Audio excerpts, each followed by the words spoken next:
Assalamualaikum warahmatullahi wabarakatuh. Selamat siang semuanya, teman M. Berhubung masih suasana Lebaran, saya ucapkan minal aidin wal faizin. Baiklah, kita akan membahas mengenai pengisian SPT tahunan badan UMKM PPH final akan disampaikan oleh Ibu Sarah Zakia selaku Senior Associate di GP Konsul yang akan langsung dipandu oleh Ibu Ilona Gunawan. Ya, untuk mempersingkat waktu, saya silakan ke Ibu Ilona Gunawan. Terima kasih Pak Syukron. Selamat siang teman-teman semuanya. Pada hari ini kita akan membawakan topik bagaimana mengisi SPT PPH badan perusahaan yang menggunakan tarif PPH final UMKM yaitu 0,5% per bulan dari omset. Format dari acara online kelas hari ini adalah kita akan memaparkan dulu bagaimana cara mendapatkan aplikasi untuk diinstal, yaitu aplikasi ISPT yang akan di-download dan diinstal di komputer atau laptop masing-masing. Aplikasi ini kita butuhkan untuk membuat SPT dan menarik CSV atau file yang akan digunakan untuk pelaporan di DJP online. Hari ini kita akan mensimulasikan pembuatan SPT secara elektronik dan pelaporannya secara elektronik pula. Setelah kita memaparkan bagaimana cara menginstalasi aplikasi, mengconnect database, dan menyiapkan database untuk siap dipakai, selanjutnya kita akan memberikan contoh kasus yang itu sudah ada laporan keuangan yang sudah disiapkan dan yang nantinya akan diinput ke dalam aplikasi SPT sampai akhirnya menjadi SPT beserta lampiran-lampirannya untuk dilaporkan di web DJP online. Untuk waktu dan tempat saya serahkan ke Sarah. Sarah, boleh silahkan dimulai.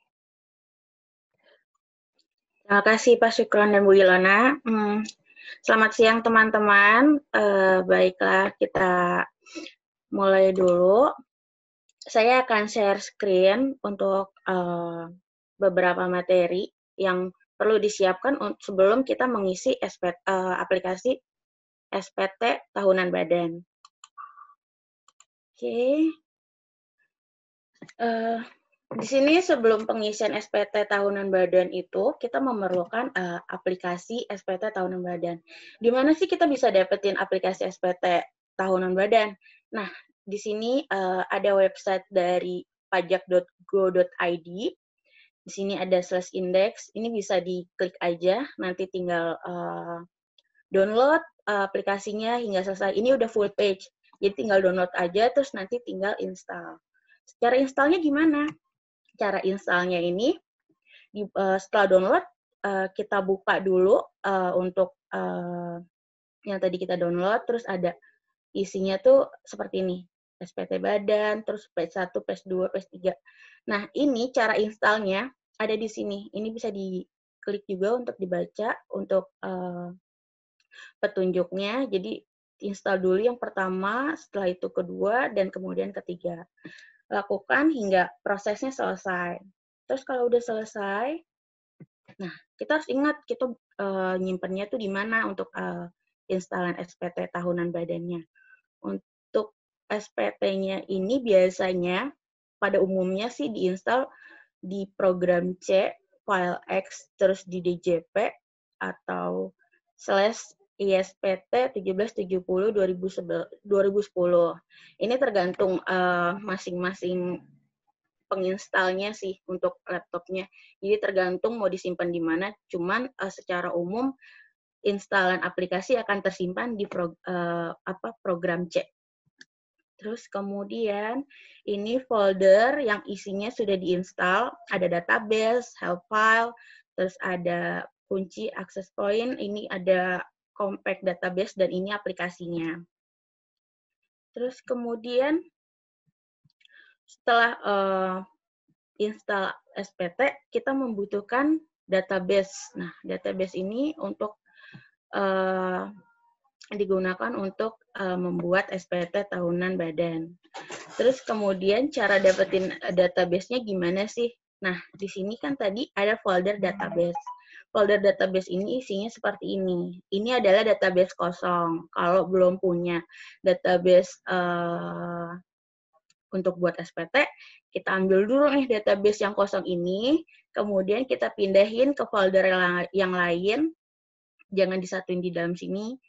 Terus kemudian kita rename sesuai kebutuhan kita. Seperti contoh, ini diambil, kemudian dipindahkan ke folder lain. Kemudian setelah di-copy database-nya dan di-rename, kita koneksikan dulu database-nya menggunakan ODBC, yaitu Data Source Administrator yang 32 bit. Nah, habis itu kita klik Add di sini, kemudian akan muncul permintaan jenis file. Permintaan jenis file untuk database-nya ini kita menggunakan yang Microsoft Access Drive yang MDB dan AccessDB. Terus klik Finish.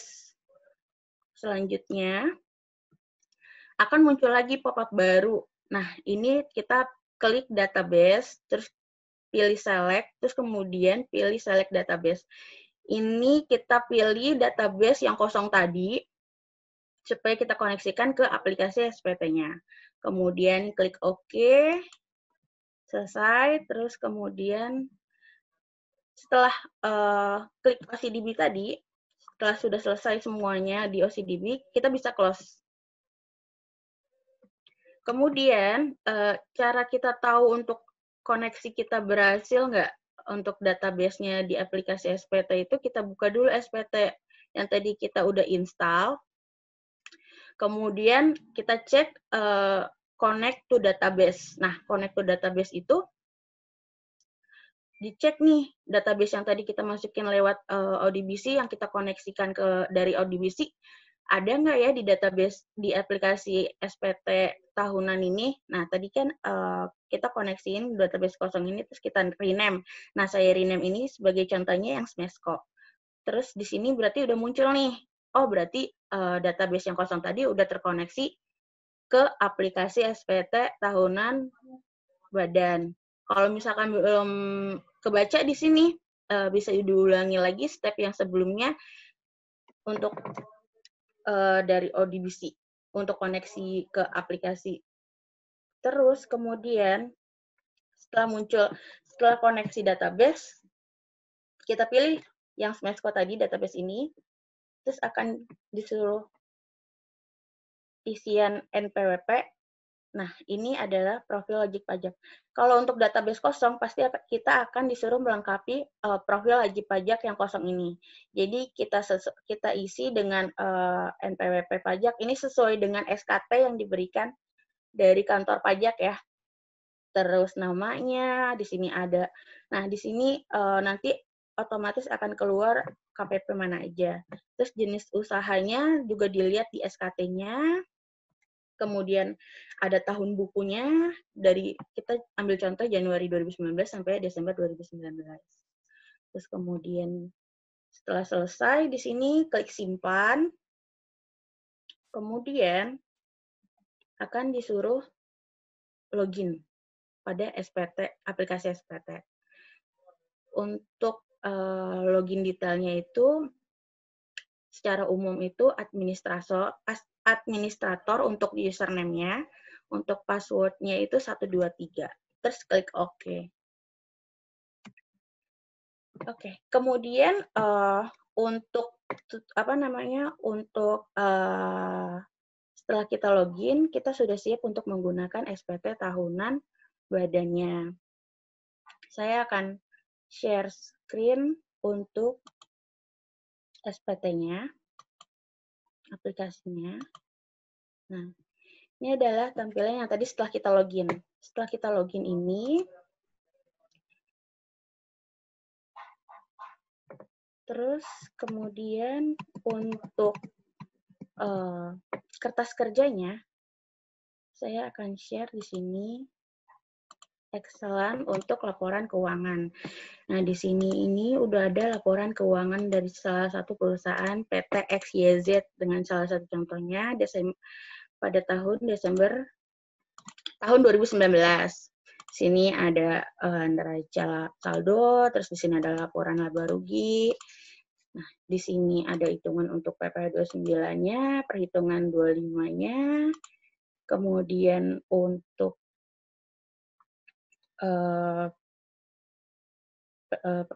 pembayaran PPh 25, terus kemudian ini ada PP 23. Nah, kalau UMKM biasanya untuk tiap bulan kan dia harus setor peredaran bruto tiap bulannya. Nah, di sini ada data selama setahun kita laporin, terus kita bikin pernyataan juga. Setahun tuh berapa sih omset kita di sini? Nah, omset kita di sini adalah 4,6. Sedangkan untuk di perpajakan syarat UMKM adalah tidak lebih penghasilannya 4,8 per tahun. Jadi di sini dia masih menggunakan PP 23. Oke, kemudian ini ada koreksi fiskalnya. Dan ini ada mappingnya juga. Nah, ini dibutuhkan untuk mengisi lampiran-lampiran di aplikasi SPT tahunan badan. Jadi, langkah pertama, kita siapkan dulu laporan keuangannya. Laporan keuangannya sudah siap semua. Kemudian, kita isi SPT tahunannya. Nah, di sini kita mulai dari program file, terus buat baru. Nah, buat baru ini tahun berapa? Tahun 2019 kita contohkan. Oke, terus dibuat. Karena saya udah buat 2019, jadi kalau udah ada gimana? Buka SPT yang ada. Terus klik buka. Oke. Nah, langkah pertama untuk pembuatan SPT badan itu dilakukan secara pengisiannya secara dari akhir ke awal gitu. Jadi jangan dari awal ke akhir, itu akan mempermudah sih kalau untuk pengisian dari belakang. Contohnya pengisian laporan keuangan dulu. Pengisian laporan keuangan ini di sini ada aktiva lancarnya. Nah, aktiva lancar ini kita ambil dari di BS ini. Kita udah siapkan juga kan di Excel-nya. Terus kita input sini satu-satu. Nah, di sini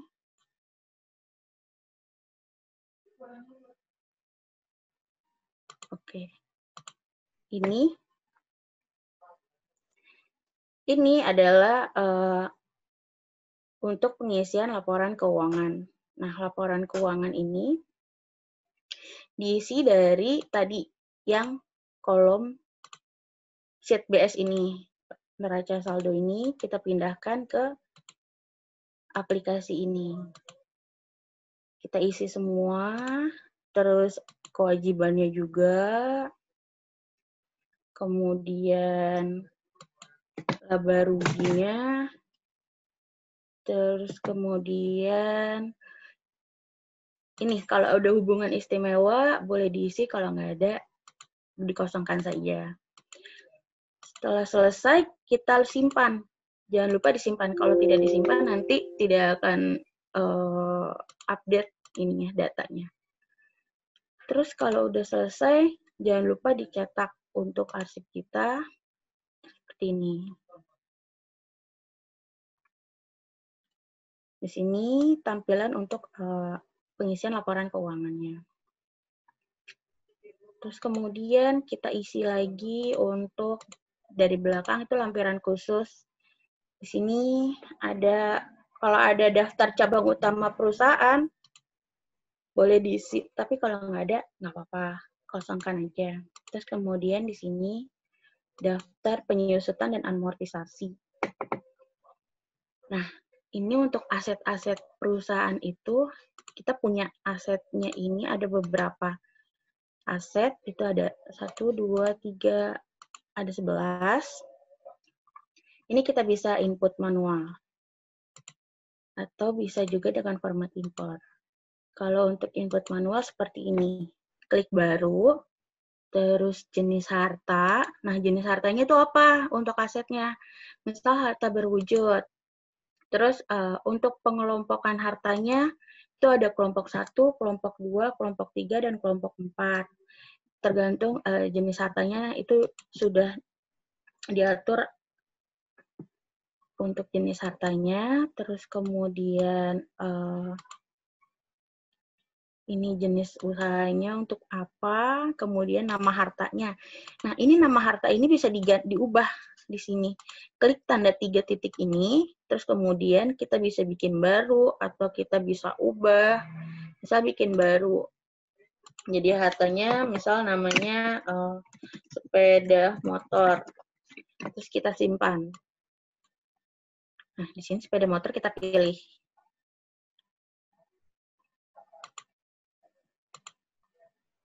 Sepeda motor akan muncul. Nah, ini bulan dan tahun perolehan untuk si barang tersebut, aset tersebut. Bulan apa sih? Kita contohkan untuk Januari. Terus metode penyusutannya kita pakai menggunakan garis lurus. Untuk yang komersilnya, ini tergantung dari pencatatan masing-masing perusahaan. Tapi kita pakai yang garis lurus. Terus kemudian kalau untuk fiskal itu, kita pakai yang garis lurus juga. Untuk hartanya, untuk harga perolehannya itu untuk pertama kali harga beli ya. Misal 50 juta. Nah, kemudian nilai bukunya, nah nilai buku ini adalah nilai buku yang terakhir.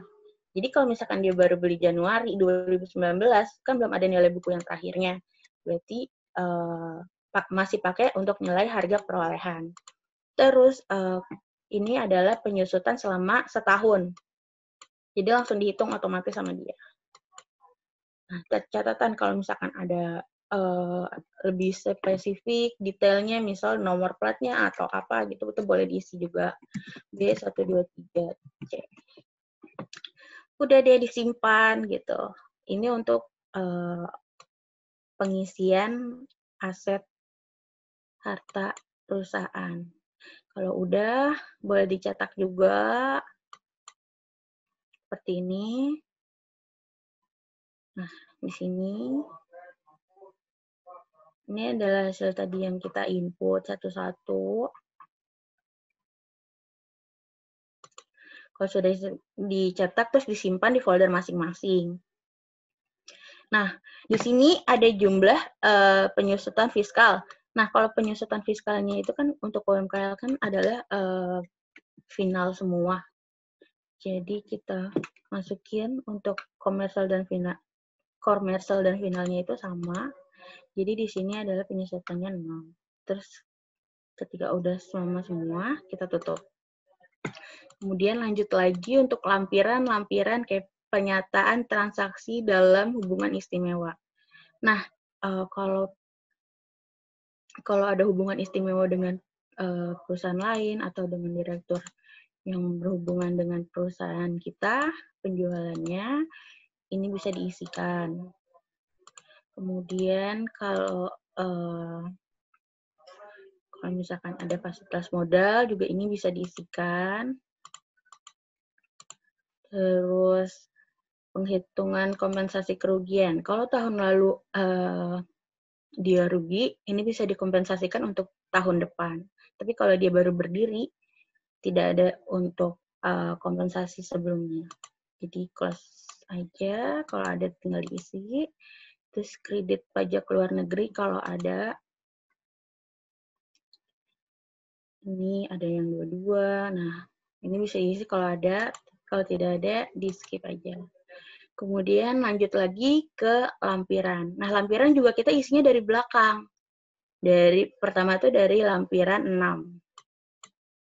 Nah, lampiran 6 ini adalah daftar penyertaan modal perusahaan afiliasi. Nah, sama yang tadi dengan lampiran khusus untuk hubungan transaksi istimewa. Kalau di sini ada hutang atau piutang, ini bisa diisi di sini. Terus di sini juga ada pinjaman modal juga, kalau misalkan ada pinjaman kepada mungkin pengurus atau mungkin pihak afiliasi gitu. Ini pinjaman dari atau kita minjemin. Jadi misalkan kalau ada boleh diisi, tapi kalau nggak ada dikosongin aja. Nah, ini NPWP-nya kita isi. Nah, kalau udah ada isinya, ada dan tidak ada isinya, untuk arsip juga tetap kita cetak di sini. Ini adalah SPT 1770 lampiran 6. Bentuknya seperti ini. Terus kemudian kita lanjut lagi untuk pengisian lampiran 1770 lampiran 5. Nah, untuk lampiran 5 ini adalah daftar pemegang saham atau pemilik modal susunan pengurus. Nah, untuk setiap PT pasti ada namanya akta pendirian, bisa juga ada akta perubahan. Nah, untuk data ini kita ambil dari akta untuk pengisian ini. Dari pemegang saham, ini ada di akta, dia akan menjelaskan berapa modal kita, berapa persenkah, berapa modal yang disetor. Nah, ini ada di sini, kita isikan. Terus kemudian susunan pengurus dan komisaris. Nah, ini penting juga untuk dilihat siapa sih penanda tangan SPT-nya, siapa sih pengurus perusahaannya yang boleh tanda tangan untuk SPT-SPT-nya. Nah, di sini juga dijelaskan satu-satu sesuai dengan akta pendirian atau akta perubahan. Jika sudah, boleh dicetak lagi, terus kemudian disimpan lagi, simpannya kemudian di print, terus akan pilih di sini. Nah, kemudian lanjut lagi untuk pengisian lampiran 4. Nah, untuk pengisian lampiran 4 ini adalah penghasilan yang dikenakan PPh final dan tidak termasuk objek pajak. Nah, ini di sini untuk UMKM adalah kan PPh final. Nah, PPh final UMKM ini diisinya kalau bingung kita tambahin aja di sini jenis penghasilan lainnya. Kemudian klik tambah. Kemudian di sini tulis aja nama penghasilan dari usaha nilai lain, penghasilan dari usaha lainnya dengan peredaran bruto tertentu. Jadi seperti ini. Nah, ini yang udah saya buatkan. Di sini ada penghasilan dari usaha yang diterima oleh wajib pajak yang memiliki peredaran bruto tertentu. Terus ini adalah dasar pengenaan pajaknya. Dasar pengenaan pajaknya itu adalah 1 tahun, sama seperti di Excel ini. Ini kan untuk 1 tahun. Nah, di sini kan ada 4,6 miliar. Kemudian kita isikan di sini 4,6 miliar juga. Terus tarifnya berapa? Tarifnya sesuai dengan PP 23 tahun 2018, tarifnya 0,5%. Terus PPh terutangnya dia akan otomatis menghitung sendiri di sini. Terus nanti klik simpan kalau ada, karena ini udah dibuat, jadi adanya ini. Nanti klik disimpan atau diupdate. Oke, nah kalau ini untuk bunga banknya kita tulis kalau ada, kalau nggak ada nggak apa-apa dikosongkan aja. Kebetulan tadi di sini ada untuk bunga banknya di laporan keuangannya. Ini ada bunga banknya di sini. Oke, kita lanjut pengisiannya. Nah, ketika ini udah semua selesai diisi, kita simpan. Jangan lupa selalu disimpan. Simpan, terus oke, yes. Nah, kemudian kita cetak. Bentuknya akan seperti ini untuk lampirannya. Nah, di sini yang tadi kita isikan untuk si UMKM ini, dia akan muncul di sini. Tadi 4,6 miliar, dan ini PPh tarifnya 0,5%, dan ini PPh-nya 23 juta. Oke, kemudian kita lanjutin lagi pengisiannya. Lampiran ke-3. Kalau ada kredit pajak untuk PPh final, Ini kalau ada isi, kalau tidak ada udah skip. Terus kemudian, nah untuk lampiran 2-nya ini adalah rincian harga pokok penjualan, terus biaya usaha lainnya, dan biaya dari luar usaha. Ini kita ambil dari laporan keuangan juga yang di Excel ini. Kita bisa isikan di sini. Nah, ini sebelum kita isikan, kita harus mengkategorikan biaya-biaya. Nah, beban-beban biaya usaha di sini. Ini udah kita kategorikan biaya usahanya. Jadi tinggal kita isi aja ke lampiran 2. Jadi tadi ada harga pokok di sini 3M. Nah, terus di sini ada biaya lainnya. Ini dijabarin. Ada biaya gaji, ada biaya transport, ada biaya sehubungan dengan jasa, terus biaya promosi. Nah, di sini ada biaya lainnya. Terus kemudian di sini juga ada biaya usaha.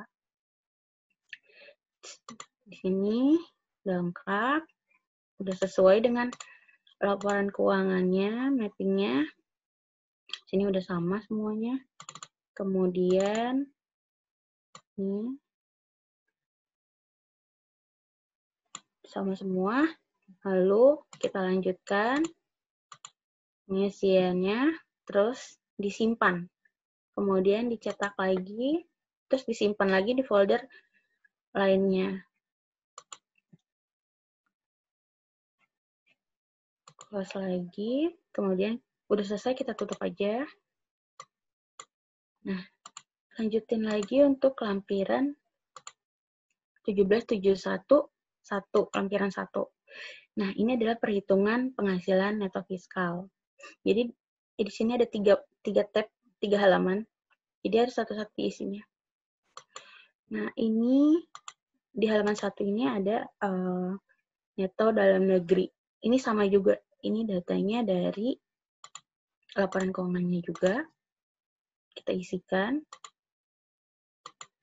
Nah, di sini ada penjualannya juga. Ini dari laba ruginya. Terus kemudian kita isikan semua. Udah sama nih dengan laporan keuangan. Kita lanjutkan pengisian untuk koreksi positifnya. Di sini koreksinya karena UMKM adalah PPh final, jadi semua bebannya dikoreksi ke koreksi positif. Di sini, total semuanya kita koreksi semua, kemudian kita masukin ke bagian koreksi positif lainnya. Kemudian ini udah sama, dia akan otomatis ngejumlah. Kemudian kita lihat di halaman 3. Kalau misalkan sudah sama semua, di sini akan 0 atau nihil.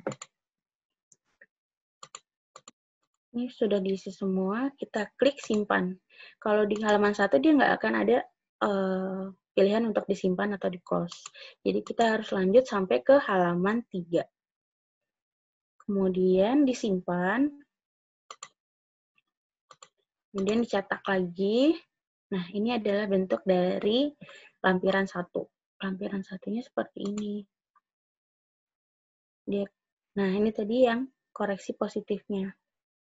Di sini nihil untuk perhitungan neto fiskalnya. Oke, ini disimpan. Kemudian kita tutup lagi. Nah, ini kan lampiran 1 sampai lampiran 6 udah. Lampiran khusus juga udah kita isi. Kemudian kita langsung ke lampiran induknya. Lampiran induk di sini disesuaikan dengan jenis perusahaannya. Mungkin ada yang udah diaudit, nah atau mungkin tidak diaudit, tergantung dari perusahaannya. Yang sekarang kita pakai untuk tidak diaudit. Kalau diaudit, ini boleh diisi dengan nama KAP-nya, Terus nanti opininya dari KP-nya bisa dipilih di sini. Nah, kalau untuk tidak audit, ini nggak usah diisi juga nggak apa-apa. Terus bagian A sampai C. Nah, ini tadi ke save. Di sini lampiran satunya ini tadi ke save seperti ini.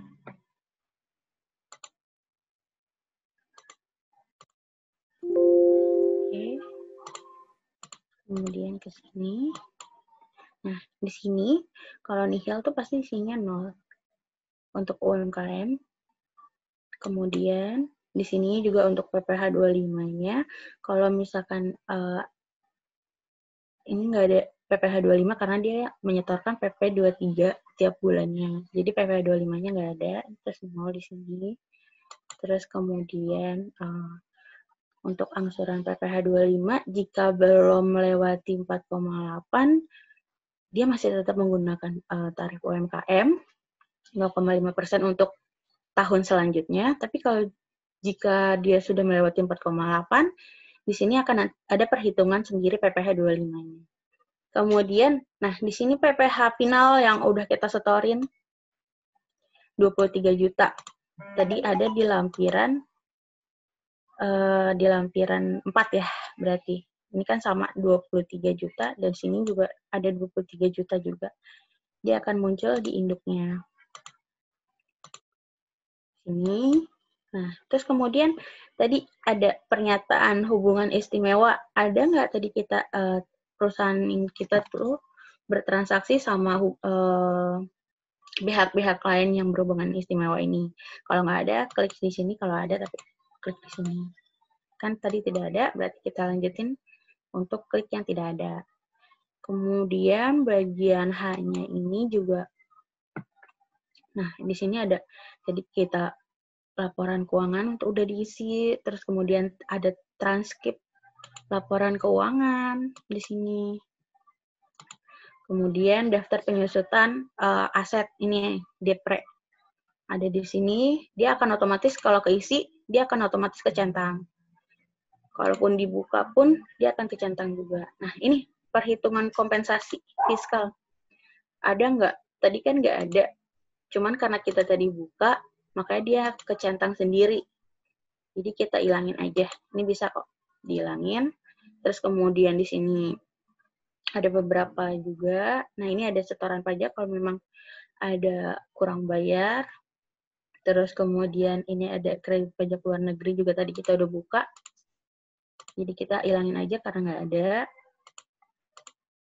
Nah, terus untuk lampiran tambahan ini bisa di sini, bisa disesuaikan. Karena di laporan, karena saya menggunakan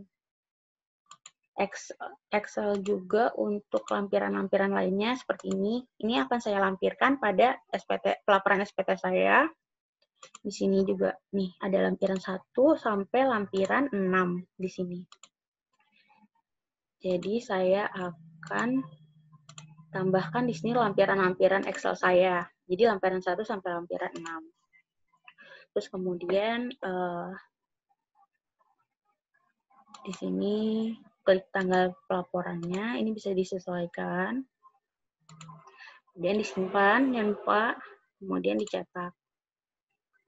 Seperti ini. Nah, ini ada lampiran-lampirannya. Nah, ini tadi ini masih kecetak karena belum disimpan. Nah, kalau belum disimpan dia akan otomatis menggunakan data yang lama. Oke, berarti kita simpan dulu, kemudian kita cetak.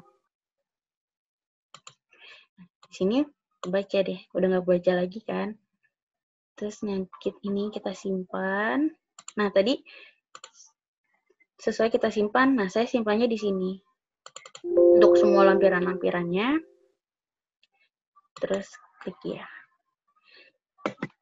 Kemudian untuk pengisian SPT-nya sudah selesai. Di sini. Nah, kalau udah selesai gimana sih untuk pelaporannya? Kalau untuk pelaporannya itu, kita bisa ambil CSV-nya lagi. Saya akan share screen slide PPT-nya lagi. Nah, di sini. Untuk pengambilan CSV,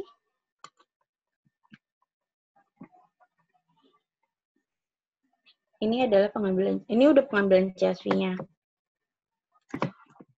Terus, ini dokumen-dokumen yang diminta. Terus kita rename nih. Kita rename jenis-jenis filenya. Nah, ini ada folder saya untuk CSV-nya. Nah, di sini tadi saya udah ambil CSV-nya. Ini adalah CSV bawaan dari aplikasi SPT tahunan. Kemudian kita rename.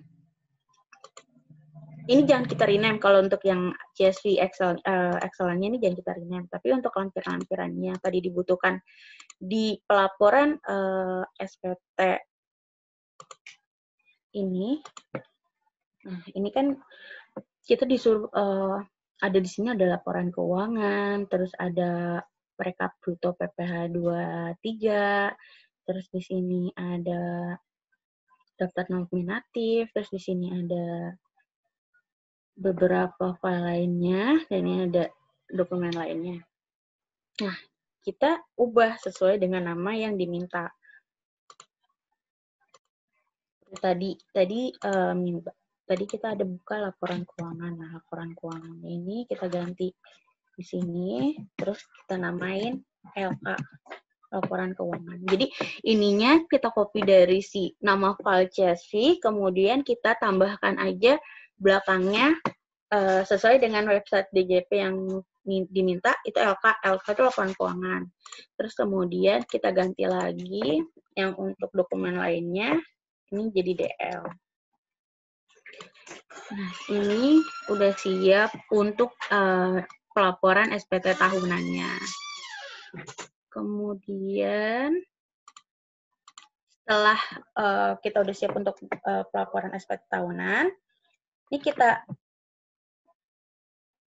upload, kita pilih filenya tadi, terus kita pilih CSV-nya, terus kita pilih di sini di laporan keuangan. Oh, tadi di sini karena UMKM ini wajib diisi peredaran PPh bruto.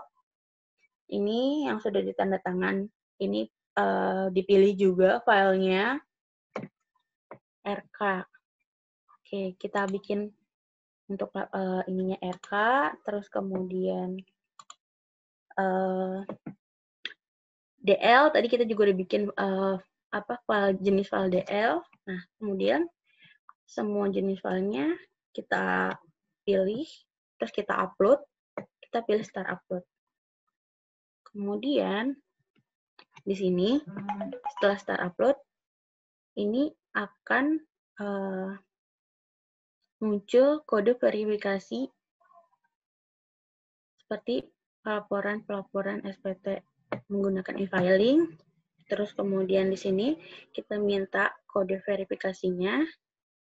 Terus kemudian kita cek email untuk kode verifikasinya. Kemudian diisikan kode verifikasinya di sini, kemudian klik submit. Klik kirim SPT. Setelah kirim SPT, kita akan mendapatkan bukti lapor SPT tahunan badan seperti ini. Jadi ada nama, NPWP, jenis SPT. Nah, jenis SPT-nya di sini SPT tahunan PPh badan. Terus di sini pembetulan berapa, nihil, kemudian tanggalnya. Setelah selesai, akan mendapatkan bukti penerimaan elektronik. Jadi untuk pelaporan SPT-nya sudah selesai dan pengisiannya juga sudah selesai. Jika ada pertanyaan, akan diajukan ditulis di kolom chat. Saya kembalikan ke Bu Ilona dan Pak Syukron. Terima kasih. Baik, terima kasih Mbak Sarah. Saya ada beberapa pertanyaan nih.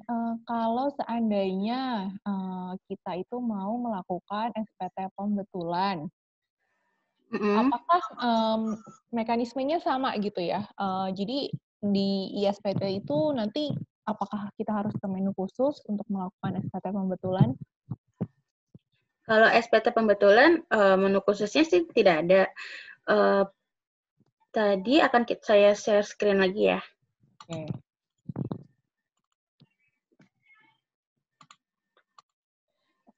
SPT pembetulan artinya dalam arti kalau kita udah lapor, terus ternyata oh ada yang salah nih gitu kan, atau ada lampiran yang kurang gitu ya, atau ada revisi laporan keuangan, berarti kan kita harus submit ulang tuh ya revisi SPT-nya. Betul. Nah, di sini saya akan share screen SPT, aplikasi SPT-nya. Nah, di sini kan udah ada normal. Ini ini pembetulan 0.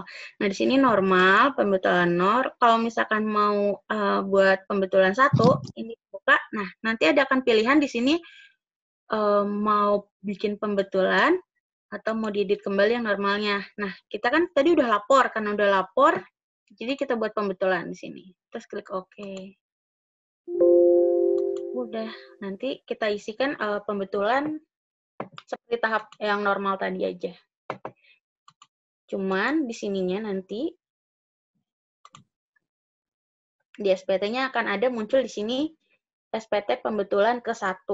Ini akan kecentang sendiri otomatis.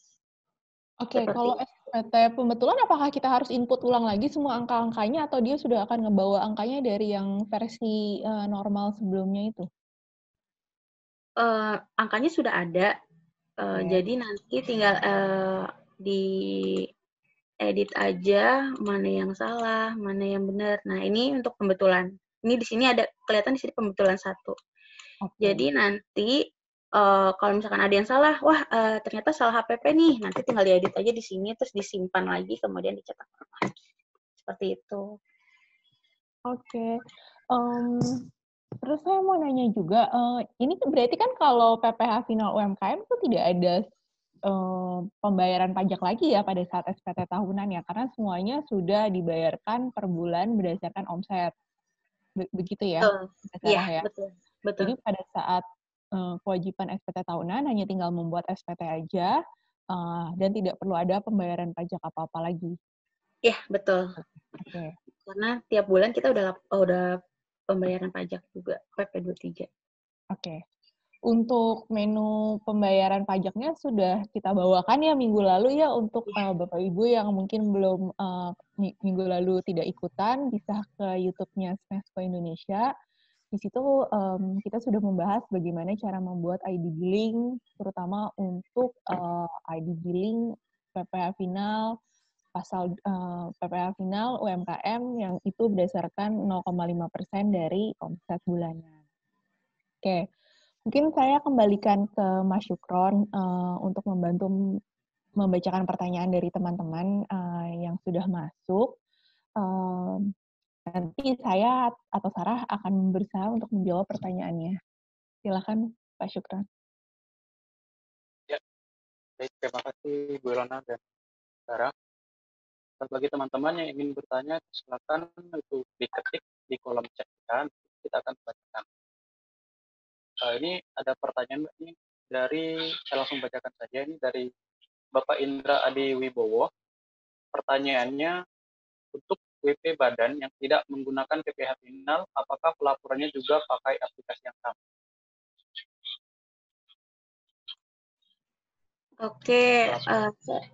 Oke, saya akan menjawab Pak Indra. Untuk WP badan yang tidak menggunakan PPh final, semuanya sama, menggunakan aplikasi yang sama untuk SPT tahunan badannya. Jadi tinggal disesuaikan aja untuk isinya, apakah dia final, apakah dia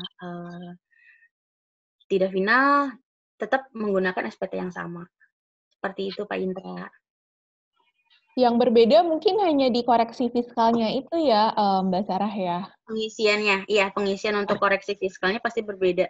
Gitu. Yaitu di lampiran 1 SPT ya, kalau kita tidak salah, di situ akan kita, biasanya kita isikan penyesuaian fiskal positif dan negatifnya apa-apa saja rinciannya. Kalau PPh final kan semuanya sudah kita koreksi fiskal ya. Jadi kalau untuk di yang tidak final pasti ada koreksi positif dan negatifnya tergantung laporan keuangannya juga. Seperti Betul. itu sih Pak Indra. Mungkin nanti kita nggak next session sih. Kedepannya kita akan coba bawakan yang PPh non final gitu ya, koreksi-koreksinya apa aja. Terus karena ada beberapa jenis koreksi yang beban-beban yang memang tidak bisa dibiayakan secara fiskal, nah itu biasanya akan ada koreksi positif dan negatif di lampiran 1 SPT-nya sendiri. Oke, silakan Pak Syukron. Pak Indra. Iya. Saya lanjut pertanyaan selanjutnya dari Gila Anggraini. Pertanyaannya, jika perusahaan tidak membuat laporan keuangan secara akuntansi, bagaimana cara pelaporan SPT tahunannya?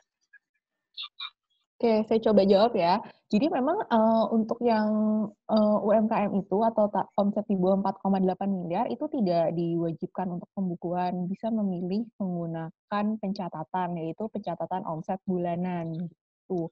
Nah, pada saat pembuatan SPT berarti lampiran transkripnya dikosongkan saja. Lalu lampiran-lampiran yang terkait dengan laporan keuangan itu bisa dikosongkan. Cuma sebisa mungkin untuk lampiran terkait biaya, kalau melakukan pencatatan mungkin kan ada pencatatan seperti biaya gaji berapa, lalu biaya sewa berapa, terus biaya misalnya iklan berapa. Nah, itu mungkin bisa dimasukkan ke lampiran 2 seperti itu. Lalu untuk lampiran 1 kan itu memang ada menanyakan peredaran usahanya berapa dan lain. Nah, itu kalau memang tidak ada laporan keuangan bisa dikosongkan. Yang penting itu dilampirkan rekapitulasi omset bulanannya. Rekapitulasi omset bulanannya yaitu per bulan berapa omset bulanan dan PPh final yang terutang berapa. Namun untuk yang sudah non UMKM itu sudah wajib menyelenggarakan pembukuan gitu atau membuat laporan keuangan minimal laporan laba rugi dan neraca. Seperti itu Mbak Dila. Lanjut pertanyaan selanjutnya Mbak, ini dari Ibu Swasti Gayanti. Pertanyaannya, pada lampiran pemegang saham, jika pemegang saham tidak memiliki NPWP, apakah bisa dilakukan pelaporan? Silakan Mbak Sarah. Tahu saya data dari ISPT itu menolak ya kalau NPWP-nya 000 ya? Iya, kalau NPWP-nya nggak ada itu nggak bisa bikin SPT. Karena si aplikasi ini akan membaca NPWP-nya. Seperti itu. Jadi kalau diisi 000 itu tidak bisa terekam ya datanya? Tidak bisa. Ya? Tidak akan terbaca juga. Gitu.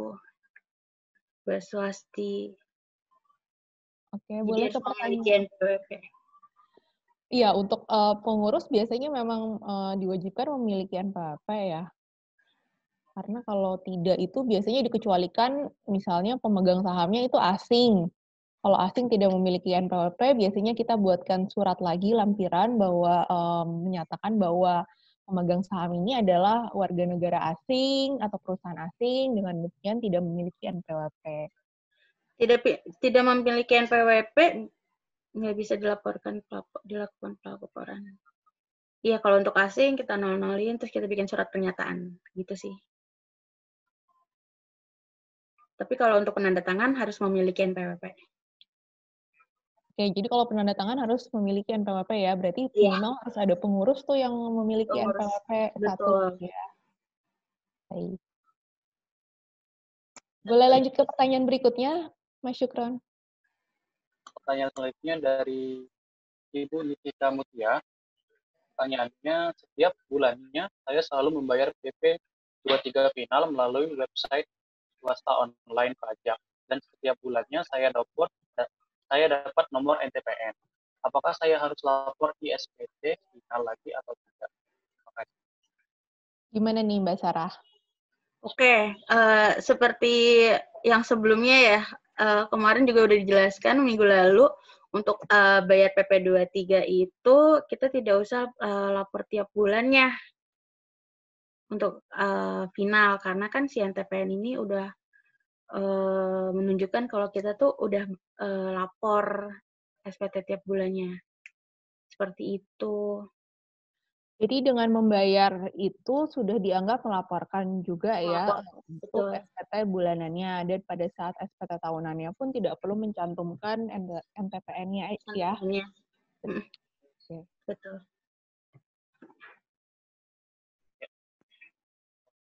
Selanjutnya Mbak ya.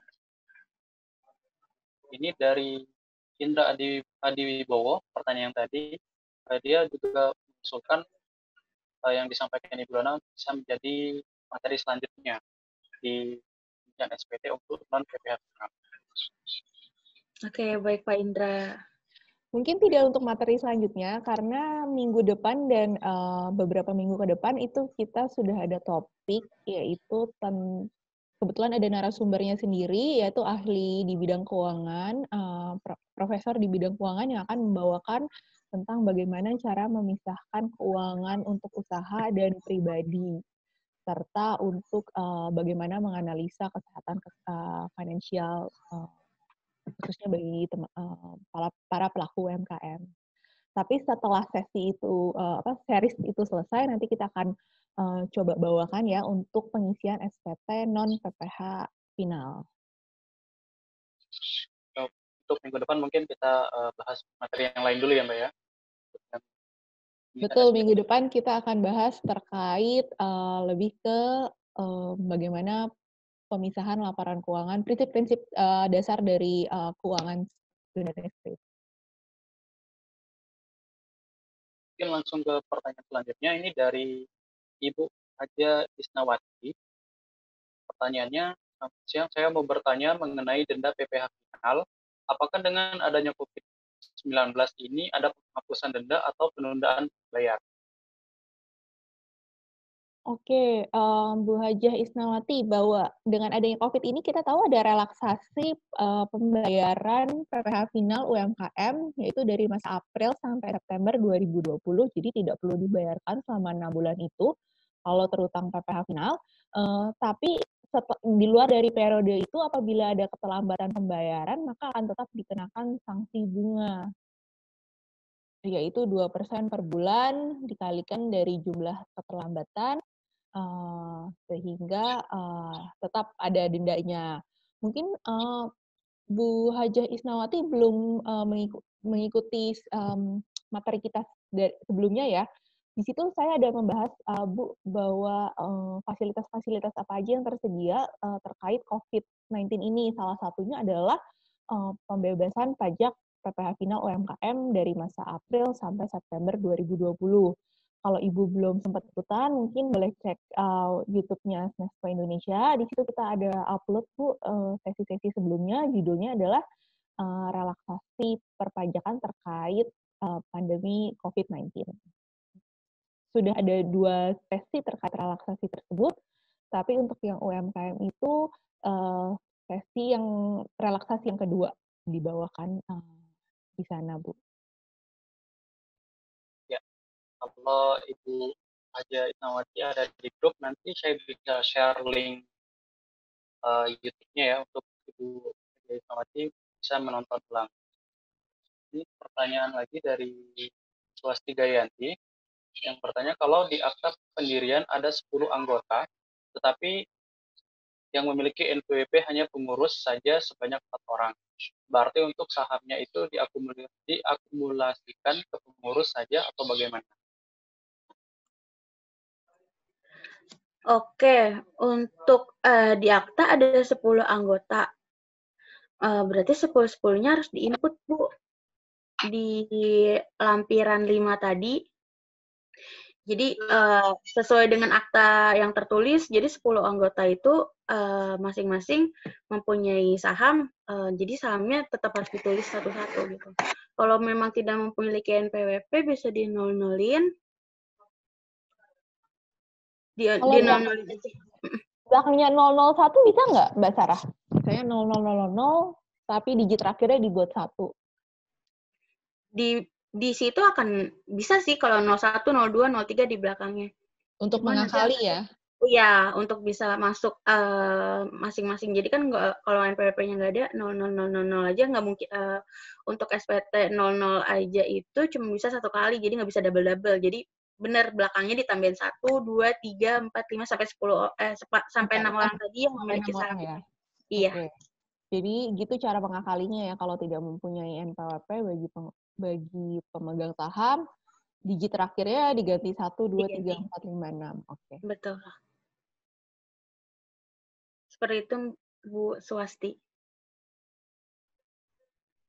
Mungkin bisa menjawab pertanyaan dari Bu Swasti Dayanti. Kalau Bu Swasti Dayanti ingin pertanyaan, silakan ditanyakan lagi aja, nggak apa-apa ya. Ini ada pertanyaan dari Bapak Indra Adi Wibowo lagi.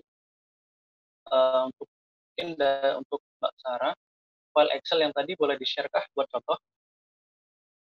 Boleh, nanti kita share via grup ya.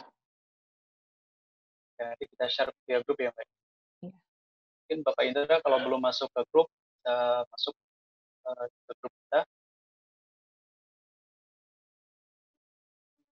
Kalau PPT-nya sudah di-share ya, Mas Syukron ya? Mungkin tadi belum masuk ya, Bu Nisita ya? Ya, mungkin Ibu Nisita ini baru masuk grup ya, Mbak. Jadi PPT-nya nggak timbun, Mbak ya. Nanti saya akan share ulang lagi setelah sesi ini, akan saya share ulang lagi materinya. Bagi teman-teman yang mau bertanya, silakan nanti kita tunggu ya, Mbak ya. Bagi teman-teman yang mau bertanya, silakan. Nanti kita akan share juga PDF SPT-nya, jadi di situ teman-teman bisa mempelajari dari file Excel-nya itu diposting ke bagian-bagian mana saja di SPT dan ke kolom-kolom mana aja, seperti itu sih. Jadi kan ini sudah ada contoh kasus beserta angkanya gitu ya, dari situ bisa dilihat dari file Excel-nya, yaitu dasarnya laporan keuangan, lalu selanjutnya untuk di SPT itu dipostingnya ke lampiran-lampiran mana saja dan kolom-kolom mana saja.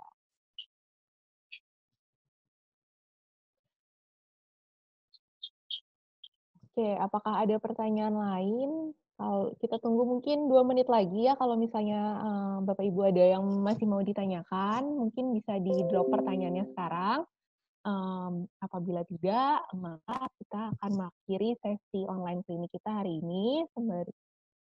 Sembari menunggu, saya ingin menjelaskan bahwa online sesi ini adalah inisiatif dari Smesco untuk memberikan pelayanan konsultasi terkait pajak dan pembiayaan secara gratis kepada mitra-mitra UMKM di seluruh Indonesia. Selain topik pajak dan pembiayaan, dari kami juga menyediakan topik-topik lain di bidang fashion, kuliner, craft, perizinan, serta marketing yang diadakan hampir setiap hari. Itu ada jadwal kelasnya. Untuk melihat jadwal kelas-kelas yang akan datang, bisa melihat Instagram Smesco, @smesco Indonesia. Di situ kita akan posting terus jadwal-jadwal yang akan datang, beserta siapa narasumbernya, dan lainnya.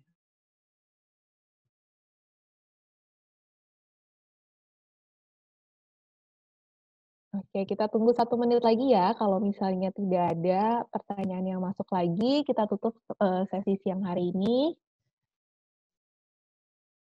Untuk minggu depan, kita akan membahas mengenai materi keuangan atau prinsip-prinsip dasar keuangan, seperti bagaimana mengatur cash flow, bagaimana memisahkan keuangan untuk usaha dan pribadi, dan bagaimana caranya untuk memastikan bahwa keuangan kita itu dalam keadaan sehat.